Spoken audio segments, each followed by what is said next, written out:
So if you're in the market for a video card and you've only got between $110 and $140 to spend, there's a good chance you're looking at one of two graphics cards. It's either going to be the GTX 750 Ti or the Radeon RX 460. Now what we're here today to do is to maybe help you make that decision a little bit easier, because both cards do range from $110 to about $140 depending on which one you want. So what we're doing here is we're taking a look at both cards across a variety of esports titles as well as AAA titles, and even moving into DX12 and Vulkan to see which card comes out on top and would be best suited for your money at that price point. Now this is coming hot on the heels of our full review for the Sapphire Nitro RX 460. If you'd like to see more about that specific card, look at the description below and go to that link where you'll see all of these results in a much easier to read format for those who prefer it that way. Now, in the red corner, we have the Sapphire RX 460 Nitro. This card features 896 string processors boosting to 1250 megahertz, featuring 4 gigabytes of GDDR5 at an effective 7000 megahertz clock rate. As far as cooling, that's handled by the twin fan design on their Nitro cooling solution, featuring the removable fans and yada yada. Well, that is the RX 460. Now let's take a look at the GTX 750 Ti that would be using for these comparisons. Would have been an EVGA for the Win model, but shipping got messed up and we got the wrong card in, but we're rolling with it anyway because it's actually a good card, is the Asus GTX 750 Ti Overclocked Edition. This is the card with a really bizarre 6-pin connector toward the I/O shield. Just something fun to mention there. Now, the 750 Ti features 640 Maxwell-based CUDA cores with a boost clock of 1150 megahertz, typically going a bit higher than that, closer to the same 1250 that the RX 460 operates at. Now, as far as memory, this particular card only has 2 gigabytes of GDDR5 and it's running at an effective 5400 megahertz, coming in a bit lower than the 460 counterpart. And as far as cooling, that is handled via Asus's twin fan cooling solution. No DCU2 here, just a nice aluminum block with 2 fans. Now, how do these video cards perform? Well, we hooked them up to our i5 test bench. We're running an i5 6500, 16 gigs of DDR4 at 2133 megahertz, so nothing crazy there, on a gigabyte Z170MX Gaming 5 motherboard. Now, with all of that out of the way, let's take a look at the results and see which card comes out on top.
Well, there you have it, guys. You see, in the esports, the 460 manages out a slight lead, but moving over into the AAA scene kind of extends that lead even further. Now, you're going to be looking at 1080p medium settings with this card. Don't expect ultra. It's not in that. This price range doesn't really offer that. Now, moving into next generation games that are featuring DirectX 12 and Vulkan, you're seeing an even better gains for the RX 460. It's performing quite well with these more modern APIs. So that's good to see, and it's really good because that's what this card is aimed for. Yeah, esports, but let's be honest, we're moving forward to these modern APIs and seeing that you can play games like Gears of War 4 with this card with no problem.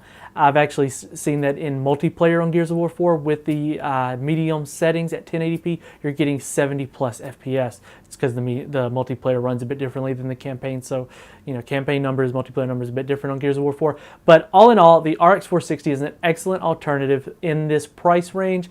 Now, my recommendation was if you could get one a little bit cheaper, or if the RX 460 Nitro from Sapphire was on sale, that'd be a great buy.